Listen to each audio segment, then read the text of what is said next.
Everyone, good evening. कैसे हैं आप सब? आशा करती हूँ आप सब ठीक होंगे। हम भी ठीक हैं। और अभी यहाँ पर मैंने थोड़ी सी दाल बनाई है सास ससुर के लिए, सॉरी ससुर के लिए, उनको चाहिए दाल। और सास के लिए बनाऊँगी मैं तोरई की सब्ज़ी, क्योंकि उनको अभी खाना पीना थोड़ा सा अलग टाइप का चाहिए। और यहाँ पे मैंने अलग दाल निकाल के तड़का लगाया है, क्योंकि उनकी दाल का तड़का थोड़ा सा डिफरेंट लगता है।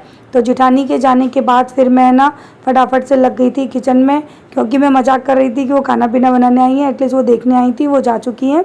और अभी रात का टाइम है, वही 7:30-8 का। तो अभी मैं बना रही हूँ खाना, क्योंकि मुझे वहाँ भी खाना देना है और ख़ुद के लिए तो बनाना ही बनाना है। तो मैंने सोचा कि पहले फटाफट से उनके लिए बना के उनको दे दूँ, फ्री कर दूँ। उसके बाद ना मैं अपना काम करूँगी, अपने लिए बनाऊँगी। तो थोड़ी सी ही दाल बनाई मैंने, बहुत ज़्यादा नहीं बनाई। और उसके बाद अभी बनाऊंगी आलू की सब्ज़ी और तोरई की सब्ज़ी, लेकिन पहले थोड़ी सी रोटियां बना के रख दूंगी उसके बाद, क्योंकि आरू मोलू को भूख लगी है। तो मैंने सोचा पहले आरू मोलू को दे दूँ। जब तक कमर टूटी है ना तभी तक हम याद आते हैं। उसके बाद तो मेरा चंदू, मेरी मंजे, मेरा पता नहीं कौन, मेरा पता है, हमारा तो कहीं नाम ही नहीं है। लेकिन किस्मत में लिख यार, वही है ना कि भगवान भी कहते हैं कि माँ बाप का नहीं किया तो तुमको कुछ फल नहीं मिलेगा। मेन वजह तो ये, भगवान भी कहते हैं जब तक माँ बाप का नहीं करोगे ना तो कितना भी कमा लो जिंदगी में सुखी नहीं होगी।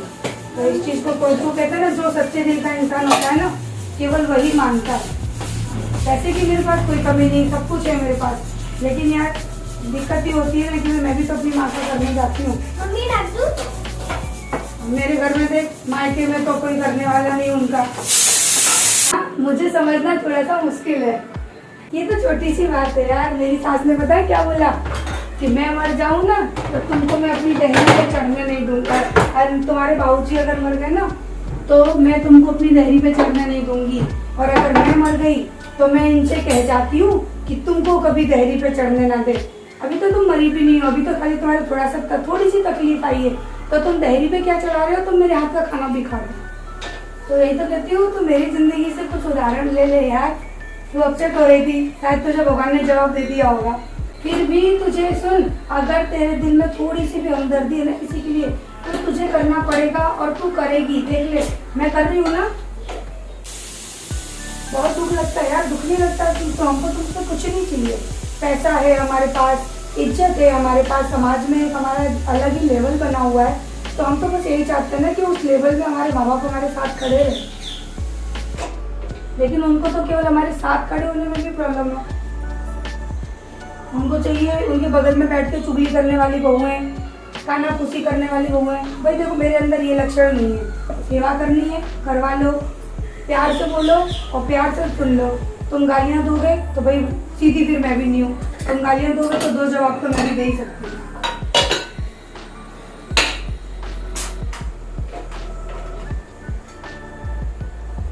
है ना, तू भी सुन रही है, मैं भी सुन रही हूँ। अब तेरी सास को कैंसर हो गया, अब कौन है उनका करने वाला? तू ही है ना, करेगी। चाहे मर्जी से करे चाहे बिना मर्जी से करे। आ रही हूँ। अभी मैं बना रही हूँ यहाँ पे आलू की सब्जी। वो सुबह की दाल रखी थी, इसमें मैंने तड़का लगा लिया। और साथ में बनाऊंगी मैं तोरई की सब्ज़ी, क्योंकि है ना मेरी सास जो है ना वो अभी थोड़ा सा उनका खाना पीना चेंज हुआ है, तो आलू भी कम खाती हैं। तो उनके लिए तो बनाऊंगी तोरई की सब्ज़ी, और बच्चों के लिए सबके लिए बना रही हूँ मैं आलू की सब्ज़ी। उसके बाद है ना सुबह का जो दाल वगैरह रखी तो वो भी मैंने सीटी लगा के गर्म कर ली। उनके लिए मैंने अलग घी में तड़का लगाया है, क्योंकि वो लोग थोड़ी सी स्पाइसी और थोड़ी हींग ज़्यादा इस टाइप की खाते हैं, और हम लोग तो सादा सिंपल खाते हैं। तो इस वजह से आजकल थोड़ा खाना पीना मेरा ज़्यादा क्वांटिटी में बन जाता है और अलग अलग भी बन जाता है। अदरवाइज़ तो मैं एक ही सब्ज़ी बनाती थी, लेकिन ठीक है अब चलो। और ये जो बातें मैं कर रही थी ना, ये मैं मेरी एक सब्सक्राइबर से बात कर रही थी, क्योंकि वो इतनी ज़्यादा परेशान थी ना अपनी सास को लेके। तो वो मुझसे कह रही थी कि दी प्लीज़ आप कुछ बताइए, क्योंकि उसका भी सेम मेरे जैसा हाल है। उसकी सास को भी कैंसर हो गया है और 24 घंटे की लड़ाई रहती है घर में। तो वो कह रही थी कि अगर इनका यही हाल रहा ना तो मैं तो इनको वृद्धाश्रम में डाल दूँगी। तो मैं उसको यही चीज़ें समझा रही थी कि मेरे साथ जो होता है तू वो जानती है, मैं तुझे सब चीज़ बताती भी हूँ। उसके बावजूद भी तू अगर ये कह रही है कि मैं उनको वृद्धाश्रम में डाल दूँगी तो ये बहुत गलत बात है, क्योंकि हम लोग जब अपनी सास का कर सकते हैं तो तू क्यों नहीं कर सकती है? और तू तो इकलौती है, उनके तो आगे पीछे भी कोई नहीं है। एक लड़की है वो भी अपने घर चली गई, तो फिर उसका तो तुझे करना ही है। तो मैं ये सारी बातें उसको कह रही थी, उसको समझा रही थी। और कहीं ना कहीं ये हर इंसान को समझना चाहिए कि माँ बाप चाहे कितने भी ख़राब क्यों ना हो, उनको वृद्धाश्रम में डालना तो बहुत ही ज़्यादा गलत है। तो मैं तो हाथ जोड़ के सबसे कहती हूँ कि प्लीज़ ऐसी चीज़ें कोई भी कभी अपने दिमाग में न लाना कि हम अपने माँ बाप को वृद्धाश्रम में डाल दें। भाई कैसे डाल सकते हैं? भाई हमारी जब तकलीफ़ हुई थी बचपन में, हम भी बीमार हुए होंगे तो उन्होंने भी हमारी सेवा की होगी, चाहे फिर वो मेरे माँ बाप हों, चाहे फिर वो जय के माँ बाप हों। तो इतनी बड़ी बात तो ना कभी किसी बच्चों को नहीं सोचनी चाहिए, क्योंकि आज का ये जो ज़माना है ना कलयुग का, आजकल के वृद्धाश्रम भरे पड़े हैं बुज़ुर्गों से, क्योंकि कोई भी उनकी सेवा करना पसंद ही नहीं करता। हम लोगों के साथ भी बहुत बुरा होता है, बहुत गलत होता है। मैं भी उनके घर नहीं जाती उनकी सेवा करने, क्योंकि मेरे घर में अभी 4 बहुएँ और हैं मेरे अलावा। हाँ, खाना पीना मैं इसलिए देती हूँ कि देखो मैं बाजू में रह रही हूँ और मेरे होते हुए वो होटल से खाना लाएं या कहीं बाहर से लाएं तो वो अच्छा नहीं लगता। और कहीं ना कहीं भाई इतने बुरे संस्कार भी नहीं है हमारे, तो एक ये वजह है कि मैं खाना पीना तो दे देती हूँ। क्योंकि कहते हैं ना कि खाना पीना तो हमारे घर पे कोई भिखारी आता है उसको भी हम दे देते हैं, तो फिर ये तो हमारे माँ बाप हैं। और मेरी बातों को कोई गलत वे में बिल्कुल मत लेना, मैं एक उदाहरण के तौर पे ही बता रही हूँ। तो हमारे माँ बाप को तो हम खाना दे ही सकते हैं, बस एक इस सोच से मैं उनको खाना वगैरह दे देती हूँ। हाँ, मैं उनके घर नहीं जाती, हाँ मैं उनकी सेवा नहीं करती, क्योंकि मेरी आदत नहीं है कि मैं झूठी बड़ाई अपने ऊपर लूँ, वो मेरी आदत नहीं है। जो नहीं करती वो मैं नहीं करती, और जो करती हूँ वो भी मैं बताती हूँ। लेकिन प्लीज़ हाथ जोड़ के रिक्वेस्ट करती हूँ कि कोई भी पेरेंट्स, कोई भी बच्चा अपने पेरेंट्स को वृद्धाश्रम में डालने की बात तो ना ही करे। इस चीज़ के तो मैं बिल्कुल ख़िलाफ़ हूँ। देखो सोशल मीडिया पर है इसलिए नहीं, लेकिन मैं पर्सनली मेरा जो सजेशन है ना, मैं वही देना चाहूँगी कि ऐसा कभी ना करना। क्योंकि माँ बाप की हाय अगर अपने बच्चों को लगेगी ना, तो आप लोग कभी भी तरक्की नहीं कर पाओगे। तो मैं अपनी जो सब्सक्राइबर है ना उनको यही बात बता रही थी कि प्लीज़ तुम ऐसा कुछ भी मत करना। अब उनको कैंसर हो चुका है, 1-2 साल की वो मेहमान है, जब इतना सहन किया तो 1-2 साल और सहन कर ले, क्योंकि उनकी करने की सज़ा भगवान उनको देगा। बच्चे कभी भी अपने माँ बाप को उनकी करने की सज़ा दे ही नहीं सकते, और ना ही वो दे पाएंगे। तो इतना भी फॉरवर्ड, इतना भी मॉडर्न ना बनो कि अपनी मर्यादा ही भूल जाओ। सो मैं तो इस चीज़ के बिल्कुल ख़िलाफ़ हूँ कि मॉडर्न समाज बनाते बनाते ना, सोच बनाते बनाते हम अपनी संस्कृति, अपने संस्कार को ही भूलते जा रहे हैं। तो प्लीज़ ऐसा कोई ना करना। तो देखिए मैं अभी जा रही हूँ खाना देने, लेकिन अभी भी मैं घर की दहलीज़ नहीं लांघूंगी, क्योंकि उन्होंने इतनी बड़ी बड़ी बातें कही है ना कि मन और कदम दोनों मेरे यहीं आकर रुक जाते हैं। मैं नहीं चाहती हूँ अंदर, पता नहीं क्यों, शायद ऐसा लगता है कि भगवान ने मुझे रोक रखा है कि तू अभी मत जा, शायद अभी तेरी वहाँ ज़रूरत नहीं है, तो इसीलिए नहीं जाती। और जिस दिन ठाकुर जी मुझे आदेश कर देंगे, पूरे मन से आदेश कर देंगे, शायद मैं ये दहलीज लांघ भी जाऊँ। तो कहते हैं ना कि जब तक वक्त नहीं आता ना, तब तक आपको बेवक्त कोई काम नहीं करना चाहिए। तो अभी राजा की मम्मी आती हैं, करती हैं, उनका काम भी करती हैं, बैठती भी हैं। तो मैं सोचती हूँ कि चलो वो कर तो रही हैं, कोई तो एटलीस्ट कर रहा है। अगर कोई नहीं आता तो देखेंगे भविष्य में क्या होता है, ना आपको पता ना मुझे पता। और हाँ, कई लोग कहते हैं कि आप घर की बाहर क्यों बाहर लेकर आते हो। कभी कभी लाना बहुत ज़रूरी होता है कि आपके ऊपर इतने ज़्यादा इल्ज़ाम लगे हो ना, तो कभी कभी उन इल्ज़ाम को सही साबित करना भी बहुत ज़रूरी होता है। क्योंकि ये वीडियो आप अनजान लोग नहीं, मेरे नाते रिश्तेदार, मेरे गाँव वाले, मेरे मायके वाले सब देखते हैं। जहाँ पर मुझे इतने इल्ज़ाम लगाए जाते हैं ना, तो यहाँ भी कुछ प्रूफ करना ज़रूरी है। तो जितना मैं करती हूँ मैं उतना दिखा रही हूँ।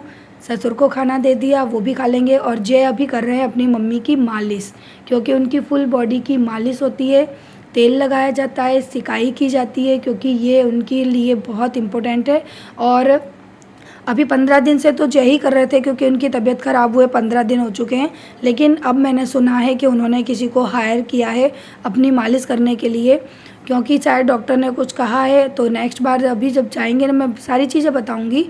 तो अभी तो बेटा मालिश कर रहा है, लेकिन क्या पता आगे क्या हो, कुछ पता नहीं। मॉर्निंग। तो जय जा रहे हैं अभी अपनी मम्मी को, पापा को लेके, क्योंकि फिर से मथुरा दिखाना है। सुनो, मेरा ट्राइपॉड कहाँ है? तो उनको 10 दिन बाद फिर से ले जाना था ना, अब लेके जा रहे हैं।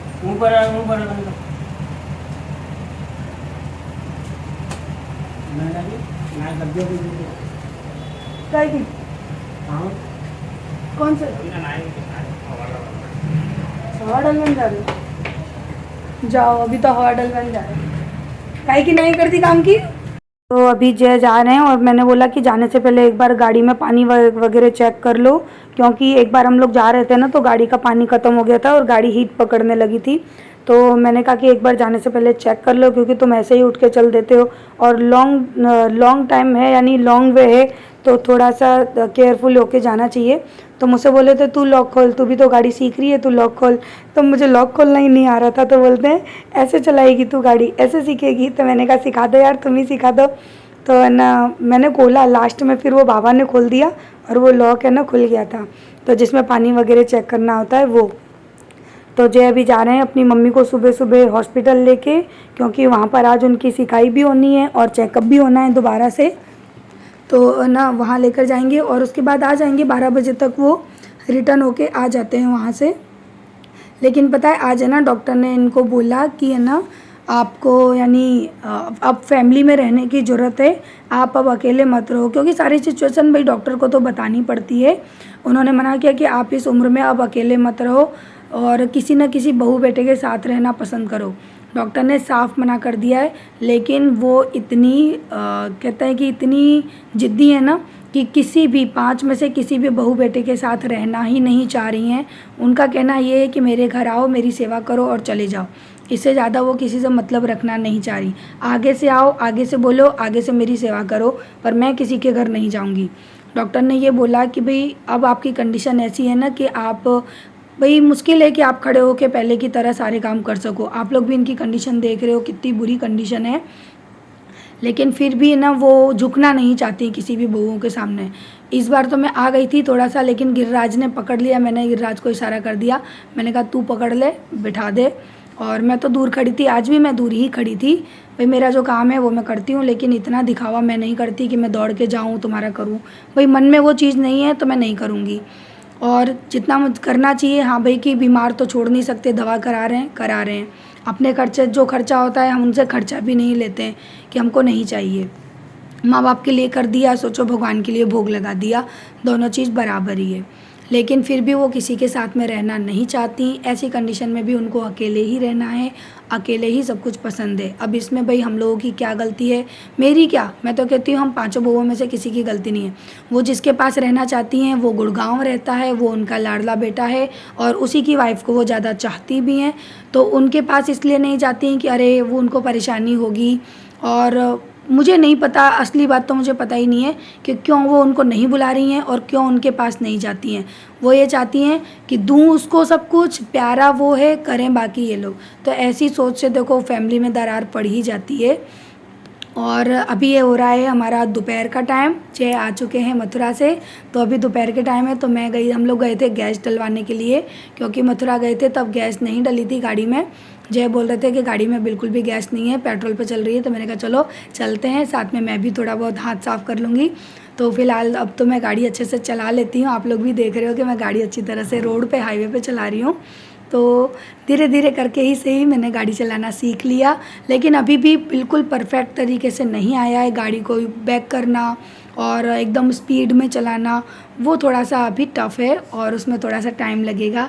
लेकिन हाँ, जब अपने आप पर इंसान को कॉन्फिडेंस होता है ना तो वो सारे काम कर लेता है, चाहे गाड़ी चलाना हो, चाहे घर का काम हो, चाहे स्कूल का काम हो, चाहे कोई भी काम हो। इसलिए हर इंसान को खुद के ऊपर कॉन्फिडेंस होना ज़रूरी है। और जय मुझे यहाँ पे अभी डांट रहे हैं, तुझे साइड से गाड़ी नहीं दिख रही, गाड़ी कितनी लंबी होती है, इसको कहाँ से कट करना होता है, कहाँ से बचाना होता है, ठोक देगी, ये कर देगी, वो कर देगी। वो चलता ही रहता है। वो जितनी देर गाड़ी सिखाएंगे ना उतनी देर वो मुझसे लड़ते ही रहते हैं। और आप जय के एक्सप्रेशन देखना। इस वीडियो को करते हैं यहीं पर एंड। आशा करती हूँ वीडियो अच्छी लगी होगी। अच्छी लगी हो तो प्लीज़ लाइक करिएगा और मेरी बातों पर थोड़ा सा गौर करना। अपने बुजुर्गों को कभी भी वृद्धाश्रम में डालने की बात ना करना। तो चलिए इसी के साथ करते हैं हम वीडियो को end. Bye bye, love you. कल मिलते हैं नेक्स्ट व्लॉग में।